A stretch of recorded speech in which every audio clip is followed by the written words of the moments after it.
Right, so no surprise about the drop in interest rates that was announced today, Wednesday, December 11, as of the recording of this episode of Real Estate Chat with Robert Eid.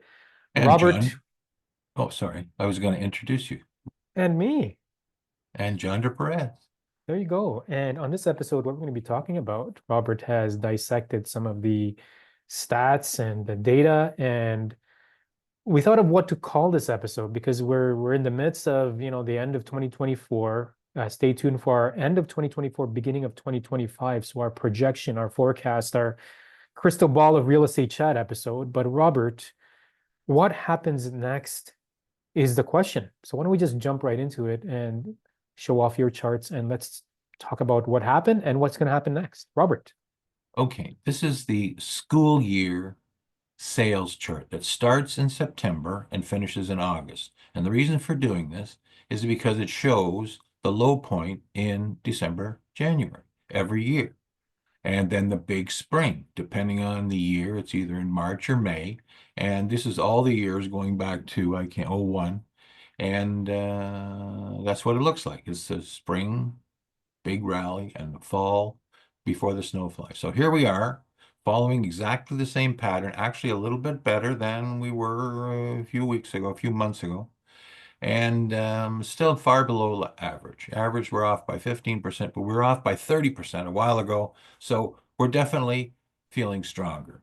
And we're being compared to a year ago, November, which was terrible month, but then it turned into a rally. We didn't have the volume of listings. We'll see this as we go. So there's So sales and where we are fitting into the pattern, maybe a little bit better than sometimes the pattern conveys.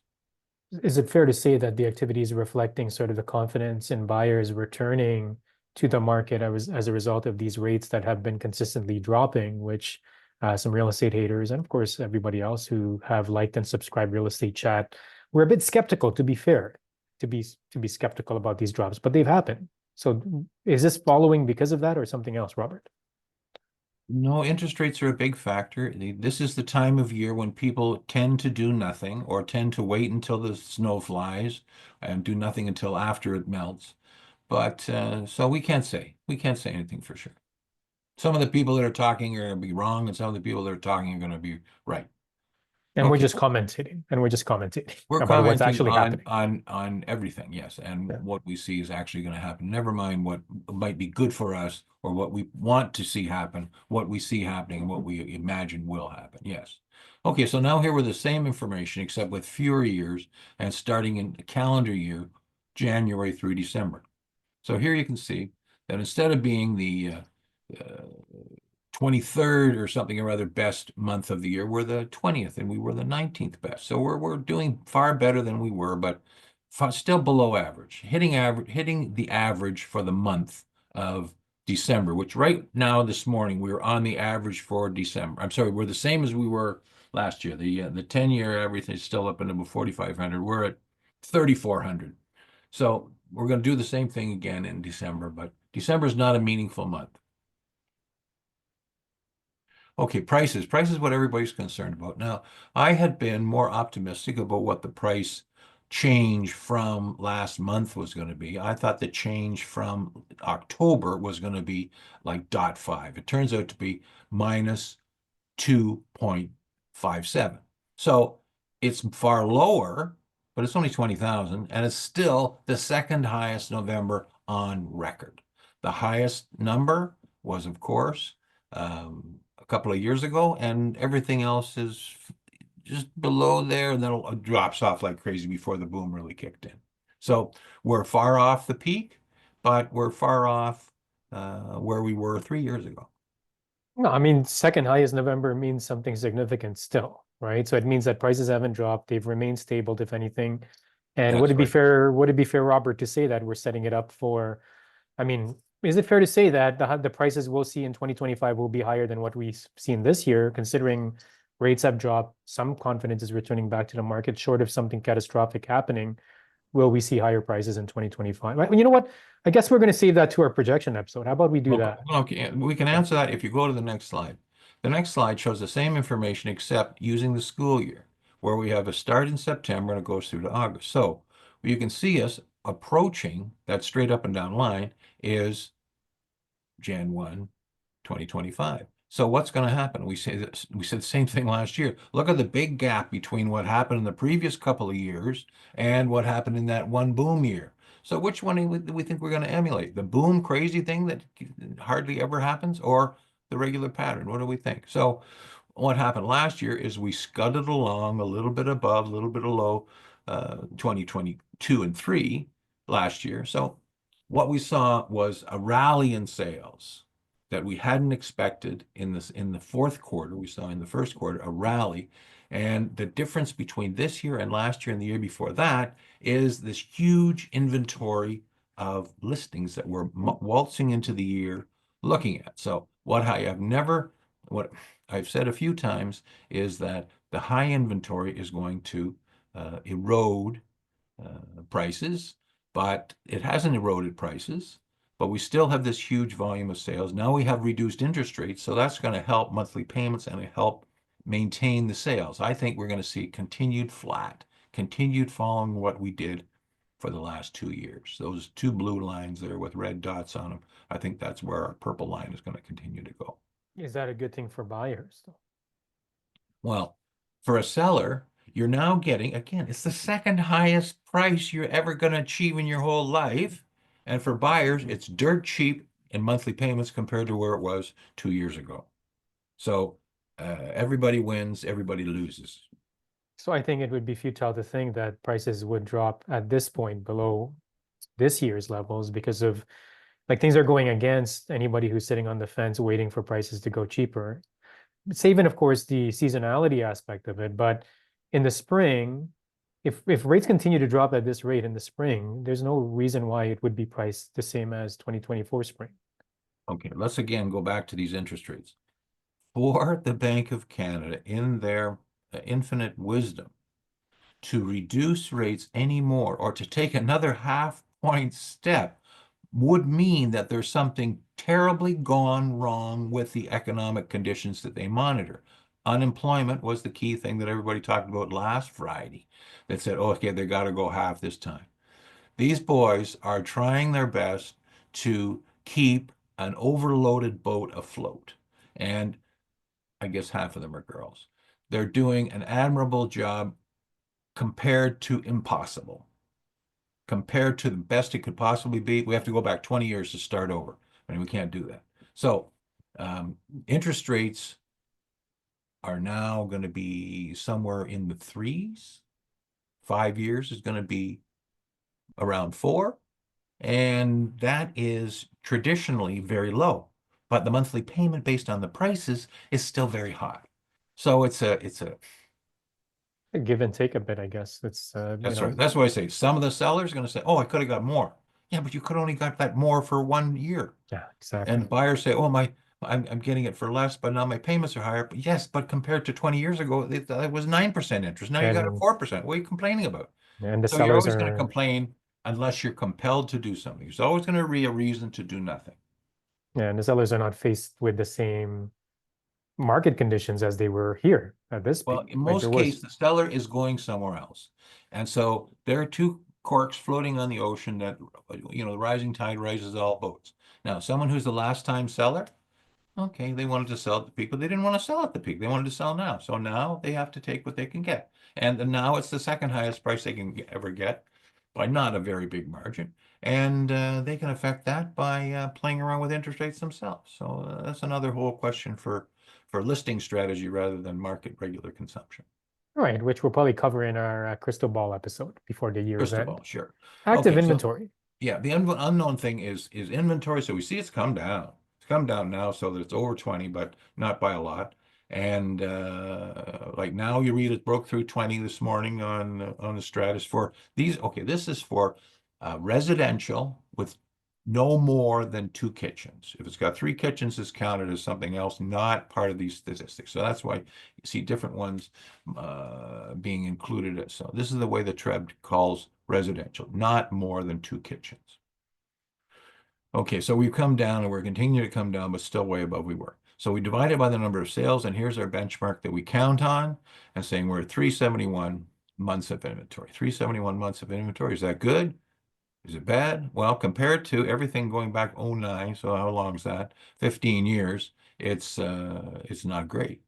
The average during that 5 year period of time is 2.1 months, but that was a lot of boom. A lot of boom brought it down. So if we could have 3 months of inventory, 2.5 months of inventory, then everybody, the sellers would be able to sell quickly. Buyers would know that they can think about it for a minute, but they have to act quickly.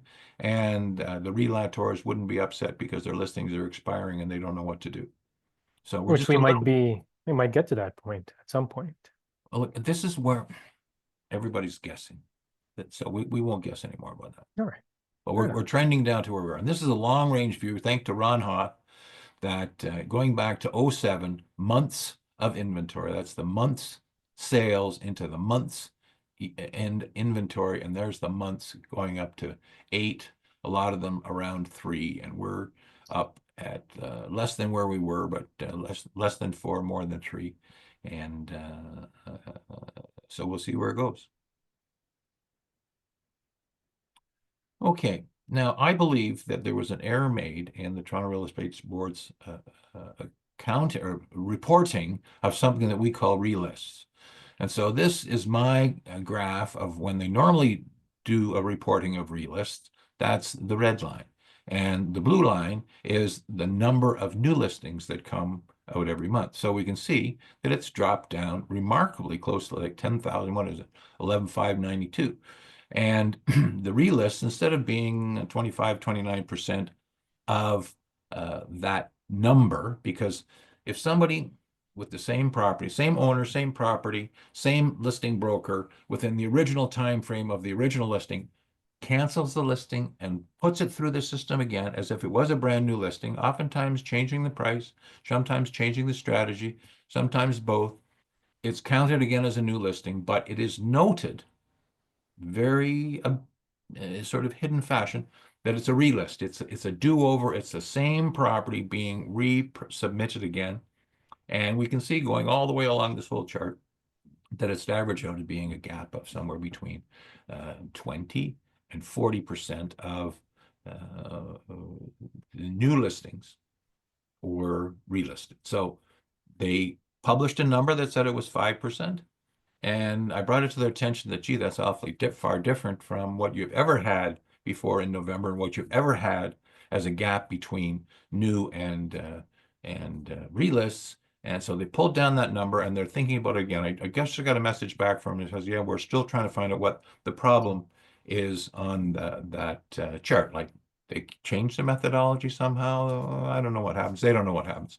But I say that it's going to be closer to 25%. This chart is homogenizing those two, the number of sales and the number of new listings and net new listings into one number. And it comes up with the sales to listing ratio. It's a percentage, but it's called a ratio.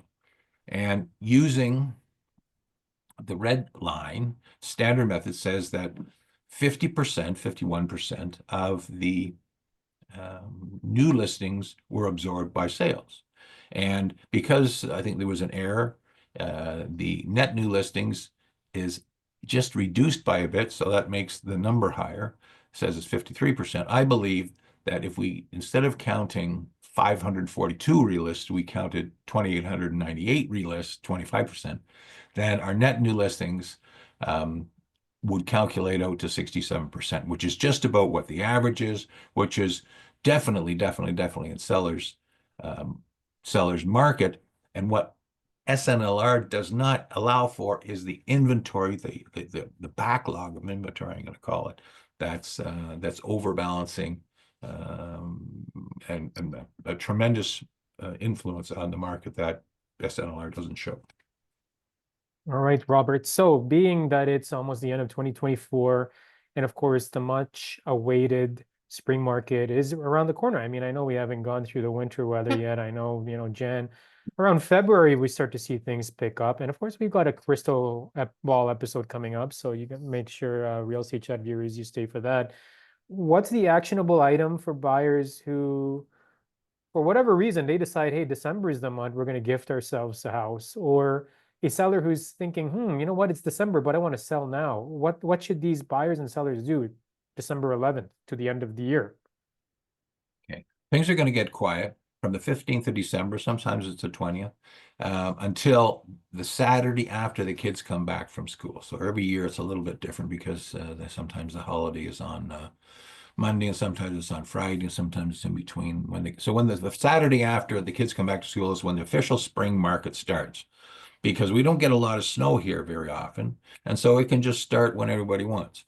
So we have listings gradually going down. If you want to sell, just be patient. You got to tough it through this low point, and I say don't give the house away. Somebody gives you an offer tomorrow, it's going to be lousy, but negotiate hard.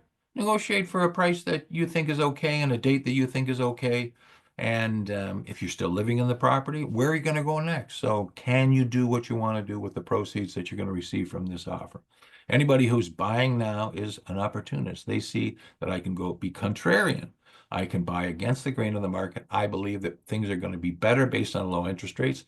And I'm going to buy something from someone who's sick and tired of being for sale, has had either no showings or far too many showings, and they're ready to let it go for a song. And if you look at the sales that are coming through, some are right bang on the money, but anything's been for sale for a while. They're selling for like $110,000 off on 1.5. So that's a good discount to get. Now, maybe they always should have been $100,000 less, and then they would have got $10,000 less than that instead of 110 off asking price. But it's the regular thing for December. A lot of real estates, this is the time they pick for going on vacation because nothing's happening. Sellers want to take their property off the market. Buyers haven't got too much to look at because hardly anything new is coming on. So what's the word for buyers? Buyers look hard. If you see something, make an offer on it. And if they don't take it, that's too bad. That's not too bad. You decided to make an offer. You decided to not make a full price offer, and you decided or you found from them that they weren't going to accept it. So Fair enough. we'll Do the we'll right know thing for much you. more. We'll know much more on February the 15th, but we don't know There anything you go. right now about is the Bank of Canada going to drop interest rates by another 0.75 by June? And why are they doing such a ridiculous thing that may be Mm. necessary? Oh, If it's we're getting to necessary, those then as well. we won't enjoy it, any of us. Yeah. Well, considering where we are, where we were to where we're at today, I mean, that's a big difference. And as you said, Robert, the monthly payments are still high because prices have remained stable and on the higher end. But you know what? Keep watching episodes of Real Estate Chat. Visit www.unclebobexplains.com for thorough and detailed and high resolution versions of these charts that you saw in this episode. And reach out to us, reach out to us if you have any questions. Type it into the comments. Thanks for watching this Right on. episode of Real Estate Chat. Take care and bye for now. See you later.